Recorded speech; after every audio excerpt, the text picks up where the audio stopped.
Vénérable Benoît Rancurel, 1647-1718.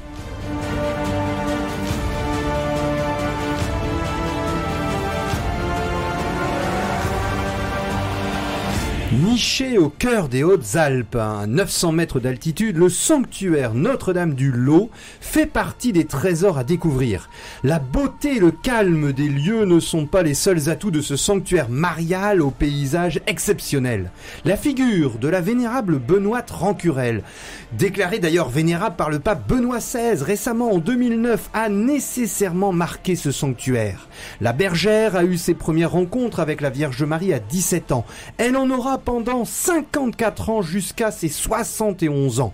La belle dame du Lot l'a accompagnée tout au long de sa vie, dans sa jeunesse comme dans sa vieillesse. Marie dit à sa messagère: « J'ai demandé le lot à mon fils Jésus et il me l'a accordé. Je demande que l'on fasse construire ici une église où beaucoup de pécheurs viendront se convertir. » Dans ce deuxième épisode de votre émission Pèlerin de Dieu, sur les pas de la vénérable Benoît Rancurel, vivons ensemble la mise en place de ce pèlerinage avec la succession des enquêtes officielles, la construction de l'église et les différents messages de la Sainte Vierge.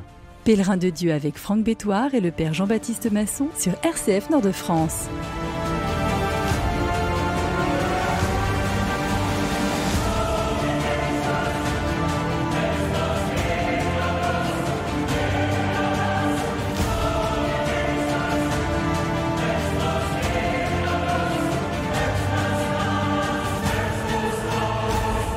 La vénérable Benoît Rancurel est née en septembre 1647 à Saint-Étienne d'Avençon. Nous sommes à une dizaine de kilomètres de Gap, qui était sur le territoire au XVIIe siècle de l'archevêché d'Embrun, dans les Alpes françaises. Et en 1654, la petite fille de 7 ans qui a perdu son père et va se retrouver bergère, on l'avait vu dans la première émission, accompagnée de sa mère, Catherine, et de ses deux sœurs, va se retrouver dans une situation de grande pauvreté. Elle n'a quasiment pas fait d'études.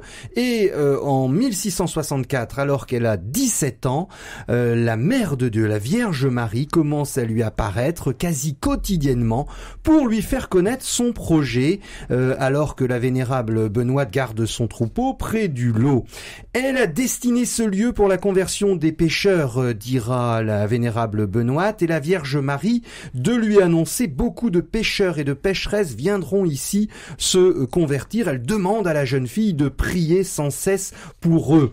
On avait clos la précédente émission avec la grande apparition du 29 août 1664, accompagnée notamment d'un juge, le procureur du roi à Gap, qui l'accompagne pour vérifier, puisque on est dans ce grand mouvement de piété mariale qui va d'ailleurs s'arrêter en 1660 selon les historiens. Donc on est tout à fait à la fin de cette dévotion et qui va repartir de plus belle plus tard au 19e siècle. Et accompagnée donc du procureur du roi, elle demande finalement à la belle dame, après 2 mois de cœur à cœur, de présence silencieuse, quel est son nom, et elle se révèle: je suis la Vierge Marie. Et elle va interrompre cette vision pendant 1 mois, ce qui va entraîner une certaine angoisse. Et puis au moment où justement tout le monde venait pour voir cet aspect miraculeux, elle va réapparaître pour lui demander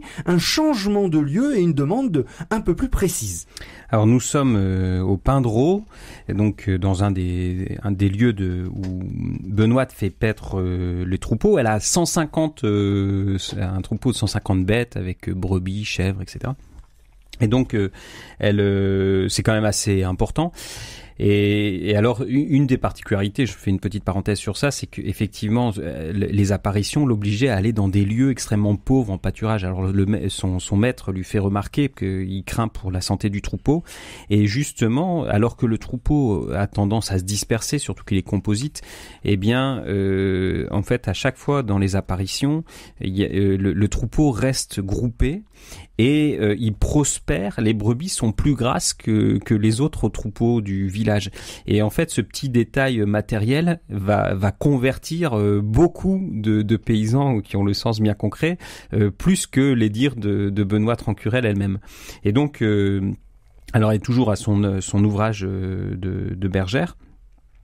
Et voilà que donc elle fait paître son troupeau là, et elle va voir Marie dans un soleil, en fait, dans une grande lumière éclatante comme un soleil. Elle la voit, elle la reconnaît. Enfin, après un mois, elle avait quand même eu 4 mois d'apparition très régulière dans cette première phase d'apparition, puis ce mois d'absence. Et donc là, elle la voit, et Marie, donc elle lui fait le reproche: ma bonne dame, pourquoi m'avez-vous privé si longtemps de vous voir? Marie ne répond pas à cette question, mais elle dit: allez au lot et vous y trouverez une petite chapelle d'où s'exhaleront de bonnes odeurs. Là, vous me verrez et me parlerez très souvent. Alors, quelle joie, quel bonheur. Mais donc, elle va se rendre dans ce lieu. Il faut une vingtaine de minutes pour marcher, tout petit, avec 7-8 fermes simplement. Et elle recherche ce qui est la chapelle du lot que personne ne connaît.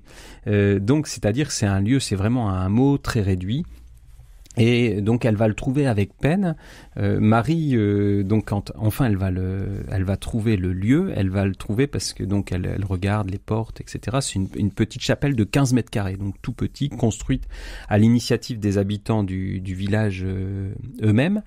Et donc qui s'appelle Notre-Dame de Bon Rencontre. Alors c'est un lieu qui évoque le nom évoque l'annonciation, hein, donc de Marie, cette rencontre de Marie avec l'ange. Et donc c'est aussi ça augure de toutes les belles rencontres qui se passeront là, donc dans cette chapelle Notre-Dame de Bon Rencontre. Et donc là, elle sent cette odeur. Alors cette odeur qui reviendra souvent dans les apparitions. Donc c'est une des caractéristiques aussi de Notre-Dame du Lot. On va bannir toute fleur de la chapelle pour éviter qu'il y ait des confusions entre les odeurs qui sont le fait de Marie, et de phénomènes surnaturels, et des fleurs qui auraient pu être mises là. Donc elle sent cette odeur, elle rentre dans la chapelle qui est toute poussiéreuse, toute crasseuse. Alors, et là, eh bien, l'apparition a lieu, et donc elle voit Marie qui va commencer dans ce lieu à l'instruire et lui donner des consignes pour mettre en place un pèlerinage. Donc elle dit: je veux que l'on fasse bâtir ici une église. Beaucoup de pêcheurs et de pêcheresses s'y convertiront. Donc c'est bien le message essentiel de Notre-Dame du Lot. Beaucoup de pêcheurs et de pêcheresses s'y convertiront. C'est là que vous me verrez très souvent. Et donc elle va entamer donc cette question. Alors elle dit à Marie: il n'y aura pas d'argent il faudra se contenter de la chapelle, avec son bon sens paysan, parce qu'il n'y a pas d'argent pour construire autre chose. Et Marie lui explique que l'argent c'est pas le souci, ça viendra, et que bientôt il y aura une chapelle et qu'il ne manquera rien. Et donc c'est là que vont se produire l'essentiel des apparitions des années durant. Alors cette apparition, ce déplacement jusqu'au lot va être suivi non seulement de la vénérable Benoît Trancurel, mais aussi de pèlerins qui vont affluer en 18 mois, entre 1665 et 1667. Ils seront environ 130 000. Et le 3 mai, par exemple, 1665, pas moins de 35 processions convergent vers Notre-Dame de Bon Rencontre, de la chapelle du lot. Et alors là, les autorités ecclésiastiques, et notamment l'archevêque d'Embrun, qui est le responsable de ce territoire, va envoyer le vicaire général Antoine Lambert, qui va rester au lot du 14 au 19 septembre. Et il va faire une enquête, multiplier les contacts, entendant d'abord le curé du village natal, le père l'abbé Jean Fraisse, et puis également le Pierre Gaillard, le chanoine de Gap et official général qui s'est rendu au lot un mois avant et qui va être un des grands défenseurs pour la véracité du pèlerinage et de l'apparition de la Vierge Marie. Et là, avec l'arrivée de ces personnages d'église d'une église assez officielle et assez impressionnante, la vénérable Benoîte a envie de se sauver. Elle est complètement analphabète, et là, la Vierge Marie lui apparaît et lui dit de demeurer, qu'il fallait rendre raison aux gens d'église sans crainte, c'est-à-dire de ne pas avoir peur de passer par l'église, puisque les Jésus et l'église c'est tout un, comme a dit Sainte Jeanne d'Arc. Alors, lundi 14 septembre, les enquêteurs interrogent la voyante une première fois, le soir même. Ils vont passer 3 jours à enquêter, et puis là, juste avant de repartir, il y a une pluie diluvienne qui inonde la vallée d'Avançon et qui retient la délégation, et finalement la délégation va se trouver juste dans la même temporalité, au même instant, d'une grande guérison miraculeuse de Catherine Vial, qui est une jeune fille de 22 ans qui est meurtrie par une rétraction des nerfs aux jambes qui l'handicape lourdement depuis 6 années. En fait, ses jambes sont complètement repliées en arrière, ses talons touchant les fesses. Et du coup, elle ne peut se tenir ni debout, ni assise. La famille affligée est venu en pèlerinage ici à Notre-Dame du Lot, et c'était un petit peu la dernière chance. Et là, c'est la rencontre providentielle de ces 2 délégations, la délégation officielle du vicaire général de l'archevêché d'Embrun, et puis de cette guérison miraculeuse dans la nuit du 17 au 18 septembre, qui va emporter un petit peu la mise, sachant que le vicaire général va repartir à Embrun, annoncer à l'archevêque que le doigt de Dieu est tout à fait là, et c'est une sorte d'officialisation sans document de la présence du surnaturel et de la présence bénéfique de la Vierge Marie qui déploie les grands pouvoirs de son Fils.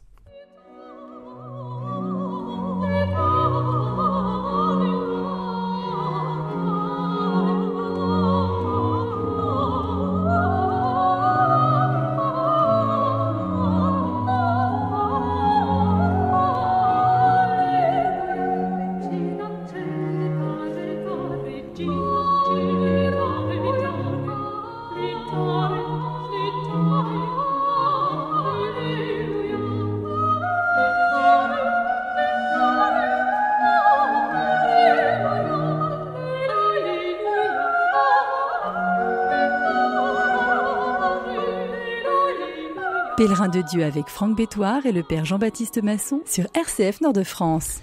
Nous sommes au Lot, en Provence, avec Benoît Trancurel, qui a ces phénomènes d'apparition tout à fait exceptionnels par leur ampleur, leur durée, le nombre des apparitions, donc très nombreuses. Alors on n'a pas le détail de tout, mais avec les enquêtes qui ont été faites, il y a eu un certain nombre de choses qui ont été préservées. Donc les enquêteurs, donc notamment Jean Pétieux et Pierre Gaillard ont recensé ces apparitions, notamment 22 apparitions ou visites, disent-ils, au cours des années 1665-1669. Donc c'est qu'une partie des 40 années du phénomène qui se prolongera. Et donc, au cours de ces apparitions, Benoît voit la Vierge Marie, mais pas seulement. Donc, on a mentionné une apparition de Saint Maurice, et puis aussi, souvent, Marie est en compagnie d'un ange, comme c'était déjà le cas donc au Four, là, dans les premiers lieux d'apparition. Et donc il y a souvent aussi des apparitions d'anges différents. Alors pendant ces apparitions, elle tombe en extase. Elle semble s'évanouir, mais elle perd pas totalement connaissance. Elle reste sensible et consciente du monde qui l'entoure. On l'entend parler, gémir, s'arrêter de temps en temps comme une personne qui écoute. Et surtout, son visage semble comme enflammé. Et lorsqu'elle revient de cet état, elle apparaît rayonnante d'un bonheur absolument indicible. Alors, et elle continue à prier après les apparitions, et en général elle ne mange pas de la journée. Alors Benoît aussi était une grande ascète, hein. Elle se privait très très souvent de nourriture. Elle a cette dimension aussi ascétique dans sa vie. Alors au cours de cette dimension de sa spiritualité personnelle, et donc sur le phénomène proprement dit des apparitions, que fait Marie pendant tout ce temps-là? Alors d'abord, elle se montre comme une mère qui éduque son enfant. On voit qu'elle a mené toute une pédagogie pour s'approcher de Benoît et puis la former. Elle lui fait des reproches aussi de temps en temps. Par exemple, quand elle est arrivée au lot, Benoît elle a cherché en pleurant. Alors elle la félicite pour sa persévérance, mais elle dit ça aurait été mieux sans larmes. Voilà. Et donc elle lui apprend à maîtriser son émotivité, son caractère. Elle lui donne aussi un don de voir dans les consciences, donc d'avoir cette claire vision, de pouvoir dire des choses aux pèlerins qui sont là, notamment lorsqu'ils cachent des péchés. Donc plusieurs fois elle dit bien voilà, il y a des choses que vous pouvez encore confesser. Donc ensuite, donc il y a elle donne des moyens de conversion et de guérison. Alors, elle conseille l'usage de l'huile de la lampe. Donc ça, c'est aussi quelque chose qui est connu par les personnes qui sont coutumiers du site. Donc, elle indique cette huile de la lampe. Donc, c'est-à-dire qu'il y a une lampe, donc avec l'huile, un genre de petit bassin d'huile. Faut voir ça en photo, vous pouvez regarder sur Internet, avec une petite flamme. Voilà, et on peut prendre de cette huile et s'en oindre. Donc, et de nombreuses guérisons sont attestées avec l'usage de cette huile de la lampe. Et surtout, elle invite, elle encourage les pécheurs à la conversion. Et donc va se mettre aussi en place, et c'est le sens du pèlerinage, des confessions et le pèlerinage comme un lieu où les pénitents sont invités vraiment à faire la vérité dans leur conscience et changer de vie. Et donc c'est le sens du sanctuaire Notre-Dame du Lot, d'être un lieu qui s'offre comme un lieu de miséricorde où Marie va rechercher les pécheurs pour les ramener à son Fils. Imaginez l'archevêque d'Embrun dont dépend Notre-Dame du Lot qui envoie des confessionnaux portatifs avec les prêtres qui peuvent célébrer, assumer ce très beau ministère de la confession, de la réconciliation devant ces foules de pèlerins. On l'a dit, plus d'une centaine de milliers de pèlerins sur quelques années. Alors vous imaginez ces pèlerins qui veulent accéder à cette huile sur cette petite chapelle de 2 mètres sur 3, enfin quelque chose d'une dizaine de mètres carrés, une petite chambre d'étudiants, ce n'est pas possible. Et donc là, les fonds vont arriver évidemment. On va charrier des pierres de la vallée vers le Lot. On construit des fours pour alimenter en matière première. Des quêtes sont organisées pour pouvoir payer les ouvriers. Et finalement, la première pierre en l'automne 1666 est l'occasion d'une grande manifestation de ferveur populaire, d'une véritable église à la place de cette petite chapelle. Le provincial des Dominicains, le père Étienne de Thore, va assister à la cérémonie. Et d'ailleurs, à l'occasion de la pose de la première pierre, la vénérable Benoît Rancurel est la première convertie dans ces apparitions, puisque là, elle va devenir tertiaire dominicaine. Elle va rentrer, elle va toujours être laïque, mais elle va rentrer dans la grande famille des amis de Saint-Dominique, ce qu'on appelle le Tiers-Ordre, qui est une association de laïcs qui partage la spiritualité de Saint-Dominique. Saint-Dominique, c'est le grand saint au Moyen-Âge qui se mettait à genoux, qui pleurait pour la conversion des pécheurs, qui prenait tous les péchés des personnes autour de lui et qui les portait dans le cœur miséricordieux de Marie et évidemment de Jésus. Alors, il va falloir très peu de temps. Finalement, en 4 années, l'église est achevée, ce qui va permettre d'avoir une organisation, on va dire, un petit peu plus stable de ce pèlerinage. Alors ensuite, un autre aspect très important, ça va être les enquêtes. Donc les enquêtes qui vont permettre, après les siècles, et qui nous permettent aujourd'hui d'avoir une vision plus précise et plus concrète. Donc puisqu'il y a énormément les apparitions n'ont pas été accueillies comme ça par tous, sans réflexion et sans enquête. Et donc l'Église enquête. Et alors ce qui a été quand même très bénéfique pour Benoît, c'est la bienveillance des prêtres.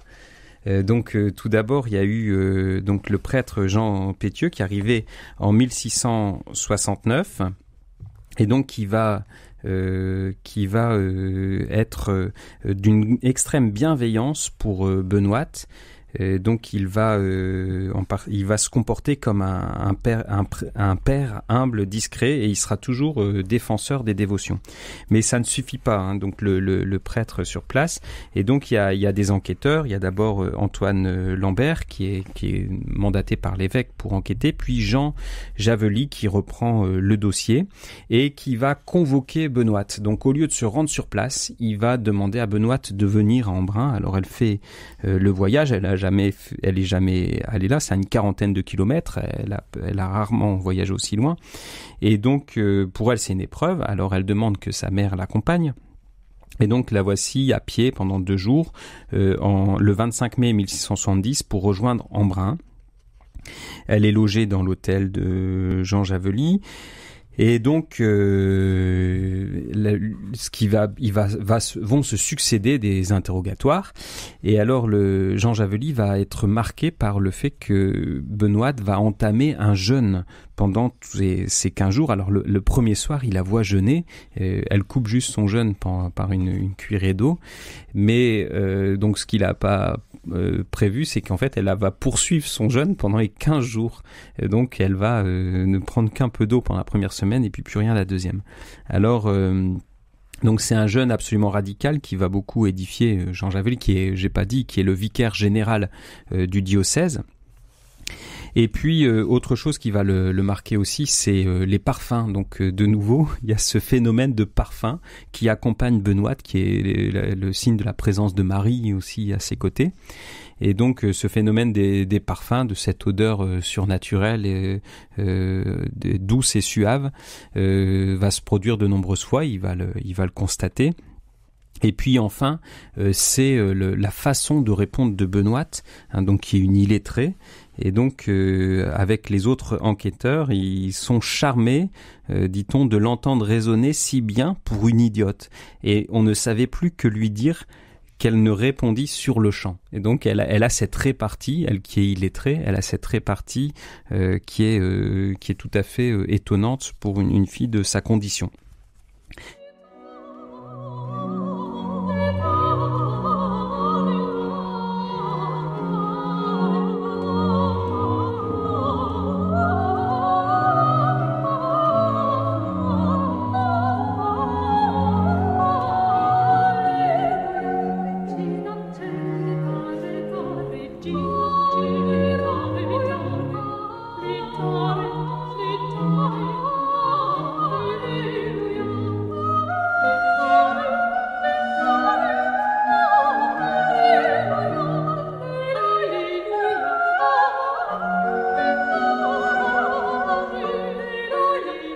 Pèlerin de Dieu avec Franck Bétoir et le père Jean-Baptiste Masson sur RCF Nord-de-France. Le nouveau vicaire général d'Embrun en mai-juin 1670 a fait venir la vénérable Benoît Rancurel à Embrun. On l'a vu avant la pause musicale où ce grand vicaire général a été édifié par la foi, le jeûne de la vénérable Benoît, et puis le monseigneur Charles Brulard de Genlis, qui est l'archevêque à l'époque d'Embrun, va venir en décembre 1671 au lot pour rencontrer la vénérable Benoît, qui est alors âgée de 24 ans, et l'archevêque en homme pieux commence son inspection, ou plutôt son pèlerinage, par 3/4 d'heure d'adoration devant le Saint-Sacrement qui est exposé dans la chapelle. Et puis pendant 3h30, elle, sans discontinuer, le prélat interroge la bergère qui se tient à genoux.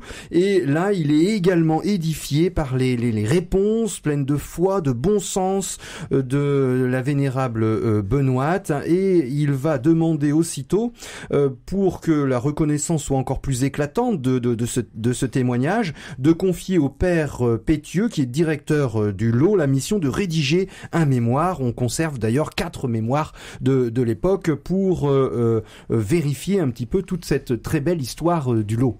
Alors lors de ces enquêtes, et en particulier à Embrun, lorsque Benoît était là-bas pour répondre aux enquêteurs, eh bien elle va assister à une grande célébration dans la cathédrale d'Embrun, au cours de laquelle, donc c'est le 4 juin 1670, au cours de laquelle elle bénéficie d'une apparition de Marie, qui lui apparaît absolument resplendissante. Elle lui dit c'est pour honorer son fils. Et donc, au cours de cette apparition, eh bien, elle lui annonce que les ennemis du lot seront confondus, mais qu'il faudra souffrir très patiemment tout ce qu'on fera contre elle et contre le lot. Alors qu'on est dans la période de plein succès des apparitions, Marie annonce qu'il y aura des périodes plus difficiles qui vont succéder.